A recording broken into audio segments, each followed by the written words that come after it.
I know a lot of Carolina Hurricanes fans are celebrating right now.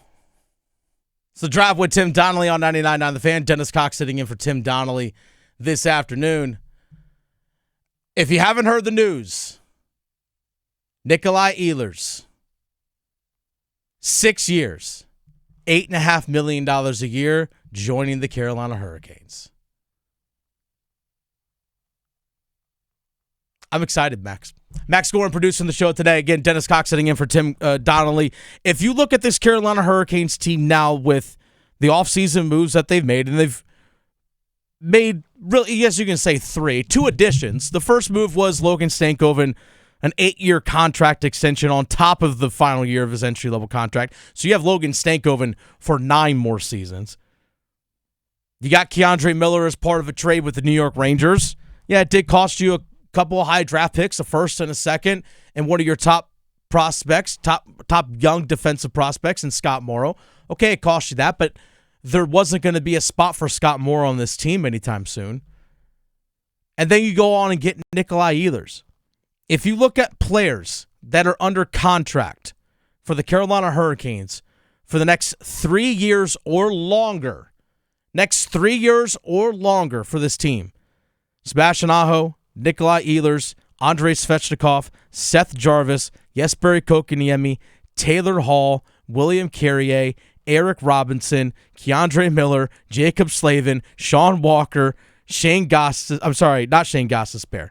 But that's 12 guys that you have under contract. I'm sorry, Logan Stankoven as well. So if you look at players that are under contract, and that's not even factoring in Alexander Nikishin, who you have contractual rights, not only obviously this season, but for next year and possibly the year after that as well. So you have contractual rights. Even Jackson Blake, restricted free agent, you have contractual rights over the next few years. But the only guys that are on the roster right now that aren't under contract or under control next year are goalie Frederik Andersen, defenseman Mike Riley, whom they signed this offseason as just to be the number 7 defenseman on this team in the case of, hey, Shane Gostisbehere takes a shot off the inside of his leg. The leg's a little stiff. It's the second day of a back-to-back. Hey, Mike, step in there and play for a game. Shane, let it rest for a day, and you're good to go. That's what Mike Riley is there to do. And then Mark Jankowski. That's it. That's it. I'll mention the names again. Aho, Ehlers, Svechnikov, Jarvis, Kotkaniemi, Hall, Carrier, Robinson, Stankoven. That's 9 forwards. And then you have Miller, Slavin, Walker, all under contract for the next 3 years at least. Many of those guys longer than that. So this Canes team has the cohesion, the continuity, but also a good core that this team has built. And now they're adding pieces to that core. They went and got Keandre Miller. Hey, this team that really is only losing from last season's team, Dmitry Orlov, Brent Burns, Jack Roslovic. Roslovic was a healthy extra in the playoffs. We saw Orlov struggle a bit in the playoffs. And Brent Burns, age 40. So I got younger. I've added faster players to this team. And I got a little bit more skilled. Yes, this team's better. I said this yesterday after we talked to Eric Tulsky.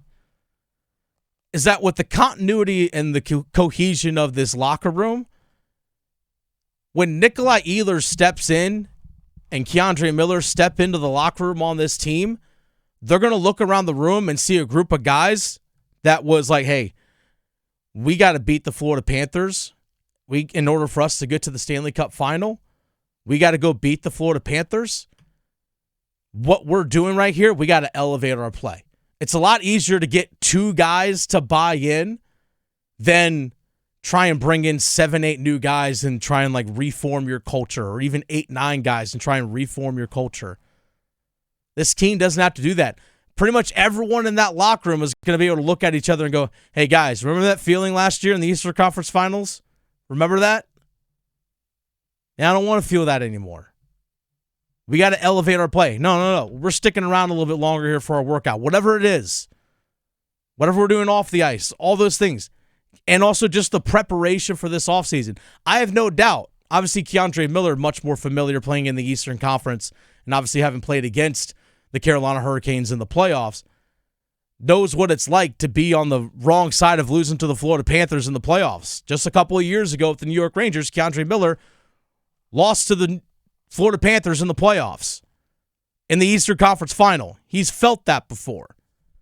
But now he gets to feel it with this team. But Keandre Miller willing to sign a contract extension that's part of a sign and trade with this team. And Nikolaj Ehlers truly sitting and think about where he wanted to play, fully knows what's at stake with this team and what they expect and what their goals are as a squad.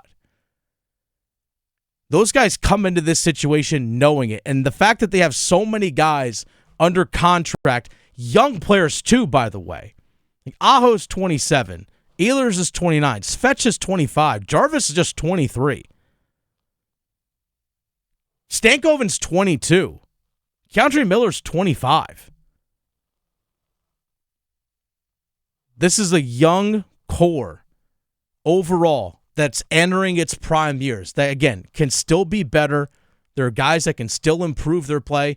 I mean, gosh, again, mentioned Seth Jarvis is 23 years old. The guy should only get better. Logan Stankoven, 22 years old, should only get better. There's even another level we all believe that Sebastian Aho can take. But having that continuity, I think, for this team, especially going into this upcoming year, they know who the big bad bully is. Which, by the way, the big bad bully in the Florida Panthers, no one's beaten them the last 2 seasons. Nobody has. I mean, Vegas took them down a couple of years ago, but they also had a bunch of guys that were hurt. Like Matthew Tkachuk was playing through it. Now they've added pieces to their team, obviously. But they took care of Toronto. They took care of Tampa. They took care of the Oilers twice.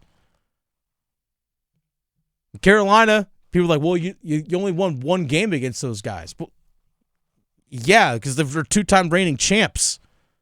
It's a damn good team. Now, Carolina, in my eyes, is closer to Florida now than what they were at the end of last season, because this team, in my eyes, is better. Is it good enough? On paper, maybe not. On paper, maybe not. If this team still wants to get a top 2 center, they still have the ability to do that. If this team wants to get a goalie, which, by the way, the goalie market, bare bones. Like, bare bones. There really wasn't anyone out there that you can go for. I know John Gibson got traded to the Detroit Red Wings and was like 2 picks, and Peter Mrazek, former Kane, was part of that deal. But Carolina, I guess, just they weren't in on that deal. They probably didn't want to give up Pyotr Kochetkov as part of that deal. They probably didn't. But if they want to go get a goaltender, they have the ability to do that during this season. Whether it's this offseason, early in the year, or at the trade deadline, they have the ability to go do that. Or even it's next offseason as well. There are a couple good free agent goaltenders next season. Notably for me, Philip Gustafson is a UFA. That would be a really nice target. But there's a couple good RFAs as well, like Spencer Knight, restricted free agent for Chicago next season. Connor Ingram over in Utah. Yeah, a couple options year. Out there. That's next year. I want to win a cup now. Oh, don't we I all? want to win a cup now. And I think this team, looking at what they have going in, again, these guys all in the locker room can look at each other and go, remember that feeling? Like, all can look at each other and go, remember that feeling? And then Nikolaj Ehlers and Keandre Miller buying into the team that is sitting there going to say in the locker room, remember that feeling? Holding each other accountable. I think that's a good thing for this Canes team. We'll see. Now, do they have the playoff players? That's another question. Can this team get it done in the playoffs when it gets to the Eastern Conference Final? We know they can get deep into the playoffs, which is a difficult thing to do in and of itself. It's not easy. The Carolina Hurricanes are the only franchise that has won a postseason series in each of the last 7 years. The only franchise to do so. So, yeah, they're close. They are close. Can they do it in the playoffs? That's to be determined. But I will say again, this team is better.